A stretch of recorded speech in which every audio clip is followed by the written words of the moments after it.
Smart lab का निर्माण जो नए सेक्शन में किया है वहाँ से आपके बच्चे का इम्प्रूव हो सकता है। शुरुआत में सर हर काम कठिनाइयों से शुरू होता है। वो शेरनी का दूध है जो पिएगा वो दहाड़ेगा। जो समय पे आता है और हमें बहुत अच्छे तरीके से पढ़ाता है। मेरी विद्यालय की पूरी टीम, सभी शिक्षक साथी बहुत मेहनत करते हैं। शिक्षा जीवन का आधार है। बिना शिक्षा के कोई भी जीवन जो है वो सार्थक नहीं है। हमारे स्कूल श्री राम में बहुत अच्छी तरह पढ़ाई करवाई जाती है। गेम करवाते हैं अलग अलग तरीके से, अलग की गारंटी लेते हैं। कोई आपको डरने की, घबराने की जरूरत नहीं। जो पढ़ा लिखा है वह नागरिक समाज में सब कुछ कर सकता है। शिक्षा जीवन का आधार है। बिना शिक्षा के कोई भी जीवन जो है वो सार्थक नहीं है।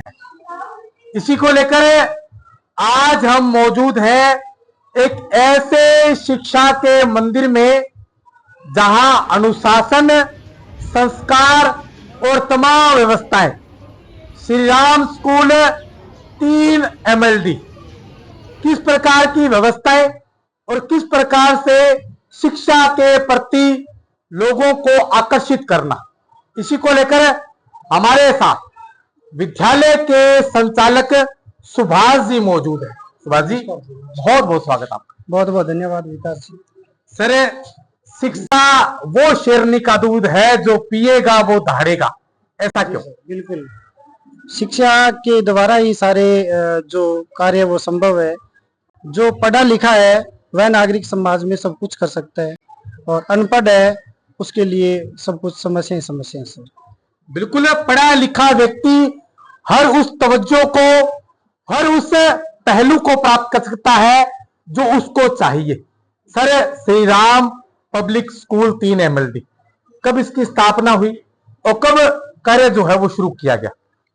सर, श्री राम स्कूल जो है अपना, ये 2009-10 में शुरू हुआ।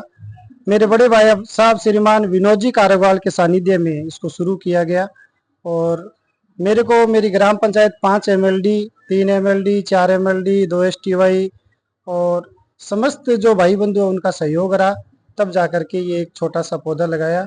और आज शिक्षा के क्षेत्र में बच्चे हैं वो विभिन्न क्षेत्रों में जा रहे हैं और अच्छा रिजल्ट दे रहे हैं। सर, अगर इस बार के रिजल्ट की बात की जाए, परिणामों की बात की जाए, तो वो किस प्रकार रहा आपका? बेहतरीन परिणाम रहा सर। मेरी विद्यालय की पूरी टीम, सभी शिक्षक साथी बहुत मेहनत करते हैं। एक्ट में बच्चों के, सभी बच्चों के A ग्रेड, और जो बच्चे हमारी कोचिंग क्लासेस चलती है तो उनमें सभी बच्चों की फर्स्ट डिवीजन से पास हुए। बेहतरीन परिणाम रहा सर। बिल्कुल सर, 10वीं जैसे बोर्ड परीक्षाएं हैं, एक आप मार्गदर्शन की भूमिका भी अदा करते हैं और यहाँ कोचिंग भी दी जाती है, तो उसमें किस प्रकार से आपका फोकस रहता है? और इस बात के परिणामों की बात की जाए तो उसमें क्या रहा? परिणाम बेहतरीन रहा। जो हमारे पास कोचिंग में 22 बच्चे थे, उसमें से 16 बच्चों के जो थे 70+ थे, और बाकी बच्चे थे सर 60+ थे, और सभी बच्चे उत्तीर्ण हुए। बेहतरीन परिणाम रहा सर। सर, आपने एक पौधा लगाया और आज वो ग्रामीण इलाके में एक वट वृक्ष का रूप धारण कर चुका है, Shri Ram public school 3 MLD। Sir, जब शुरुआत की गई तो क्या कोई कठिनाई सामने आई? शुरुआत में सर हर काम कठिनाइयों से शुरू होता है।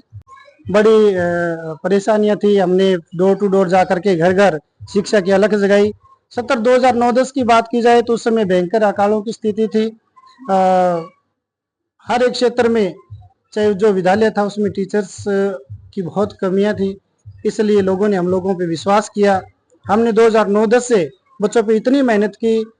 आज भी प्रत्येक अभिभावक जो बच्चा शिक्षा में पिछड़ा हुआ है, बात आए तो उसकी ये कहता है जी इसको सुधारना है और इसको अच्छी शिक्षा देनी है, तो आप सुभाष जी के पास श्री राम स्कूल 3 MLD में दाखिला करवाओ, वहां से आपके बच्चे का इम्प्रूव हो सकता है। सर, अब नए सत्र की शुरुआत हो चुकी है, अब क्या टारगेट रहेगा आपका, क्या फोकस रहेगा? नए सत्र में हम लोग बच्चों के लिए, जो ग्रामीण क्षेत्र में सबसे बड़ी समस्या रहती है कि कंप्यूटर की एजुकेशन, KG क्लास से जैसे इंग्लिश स्टार्ट होती है वैसे कंप्यूटर जो शिक्षा है वो आजकल अनिवार्य है। हर घर घर में कंप्यूटर है, हर काम ऑनलाइन है, इसलिए हमने एक स्मार्ट लैब का निर्माण जो नए सेक्शन में किया है। बच्चों को कंप्यूटर की शिक्षा देने के लिए जा रहे हैं।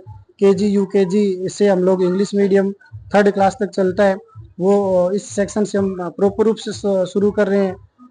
बाकी स्कूल के अंदर तमाम व्यवस्थाएं हैं वो सब दुरुस्त करके हम नए सेक्शन जोर शोर से शुरू करेंगे। बिल्कुल एक नया टारगेट, एक नई शुरुआत है बच्चों को कंप्यूटर जैसी आधुनिक शिक्षा से जोड़ने का। सर कहते हैं कि खेलेगा इंडिया तो बढ़ेगा इंडिया, तो आपके विद्यालय में खेलों के लिए क्या व्यवस्थाएं रहती है, इसको लेकर क्या चलता है सर? सर हमारे पास खेल की कोच की व्यवस्था है। पिछले 70 जो राज्य सरकार ने खेल प्रतियोगिताएं रखी थी उसके विभिन्न खेलों में हमने बच्चे भेजे थे। Kabaddi, kho kho, football, tennis ball, long tennis, jump सब में भेजे थे सर। इस बार भी बच्चों की तैयारी चल रही है प्रॉपर रूप से। अभी सरकार की जैसे गाइडलाइन आएगी हम बच्चों को खेलने के लिए राज्य स्तर पर, जिला स्तर पर भेजेंगे सर। सर अब एक नवाचार की शुरुआत कर दी गई है, तमाम क्षेत्रवासियों को, तमाम इलाका वासियों से क्या अपील, क्या निवेदन करना चाहेंगे? सर मेरे सभी अजीज, निजी, प्रिय माता, बुजुर्ग, भाई बहन सबका सहयोग रहा है। सबसे अपील करना चाहूंगा कि आपका विद्यालय है श्री राम स्कूल और हमेशा आप लोगों ने साथ दिए, आगे भी ऐसा साथ देते रहिए।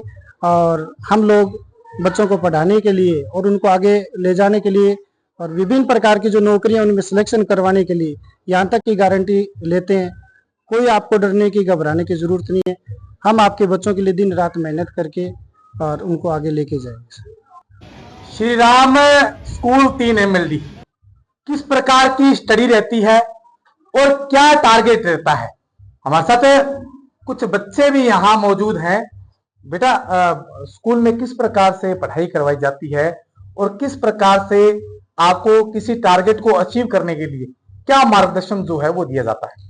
हमारे स्कूल श्री राम में बहुत अच्छी तरह पढ़ाई करवाई जाती है। हर एक सब्जेक्ट का एक एक टीचर है और अब मैं 8th स्टैंडर्ड में हूँ और अब हम चाहते हैं हमारे हर वर्ष जो हमारे बोर्ड की क्लासेस है उसमें सबसे इंटेलिजेंट बच्चे हैं उनका नंबर सबसे आगे रहता है और मैं चाहती हूँ मैं भी सबसे आगे अच्छी तरह पढ़ के पोस्टर में सबसे अच्छा नंबर प्राप्त करूं।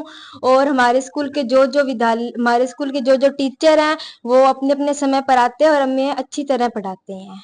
बिल्कुल अनुशासन, कड़े नियम और एक टारगेट रहता है टीचर्स का कि समय पे आते हैं और अच्छी स्टडी जो है वो करवाते हैं।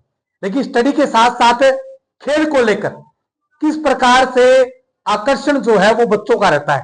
बेटा क्या विद्यालय में कोई खेल कूद प्रतियोगिता करवाई जाती है? यस सर, हमारे विद्यालय में बहुत से ऐसे खेल हैं कि जो करवाए जाते हैं, जैसे कि स्पोर्ट्स हो गए उसमें भी करवाए जाते हैं खेल। और स्कूल में सारे टीचर हमें खिलवाते हैं और गेम करवाते हैं, अलग अलग तरीके से अलग अलग चीजें सिखवाते हैं और अलग अलग प्रतियोगिताएं की जाती हैं, जैसे कि पेंटिंग हो गई, स्पोर्ट्स हो गया, ऐसे अलग अलग करवाए जाते हैं। बिल्कुल अलग अलग पेंटिंग, कुछ अन्य प्रतियोगिताएं, खेलों को, खेल के प्रति जोड़ना बच्चों को ताकि उनका जो खेल के प्रति जुड़ने से बौद्धिक विकास हो। बेटा कौन सी क्लास में हो आप? हम है 7th क्लास में। हमारा स्कूल बहुत अच्छा है। हमारे स्कूल में हर एक सब्जेक्ट का अलग अलग टीचर जो समय पे आता है और हमें बहुत अच्छी तरीके से पढ़ाता है। और क्या कुछ करवाते हैं? सांस्कृतिक कार्यक्रम होते हैं स्कूल में? हाँ, हमारे स्कूल में बहुत से सांस्कृतिक कार्यक्रम होते हैं। हमारे स्कूल में खिलाते भी हैं। हमारे स्कूल में 5 MLD में एक बार में बहुत अच्छी तरीके से खिलाया था। अलग अलग खेल खिलवाते हैं और बहुत अच्छे तरीके से पढ़ाते हैं। बिल्कुल आप बड़े फराटेदार बोलते हो। क्या बनना चाहते हो? हम IAS बनना चाहते हैं। अच्छा, बच्चों के प्रति जो स्टाफ है, टीचर्स हैं, अध्यापक हैं, प्रधानाध्यापक है, उनका बिहेव कैसे रहता है? उनका बिहेव बहुत अच्छा होता है। वो हमें बहुत अच्छी तरीके से पढ़ाते हैं। वाह जी, ये देखिए किस प्रकार फराटेदार बातचीत जो है वो इस स्कूल में सिखाई जाती है और एक टारगेट रहता है कि किस प्रकार बच्चा जो है वो RS बने, IAS बने। एक फोक्स Shri Ram public school 3 MLD बच्चों के प्रति समर्पण, दिन रात मेहनत, अनुशासन, व्यवस्था, संस्कार और एक नवाचार की शुरुआत। वही अपील भी की जा रही है कि एक बार विद्यालय का निरीक्षण करें, यहाँ की व्यवस्थाओं को जाने, यहाँ की पढ़ाई किस प्रकार रहती है उसके बारे में जाने। मैं मेरे सहयोगी साथी राकेश के साथ विकास पारिक, ब्रेकिंग शॉट्स हिंदुस्तान जय हिंद, जय भारत।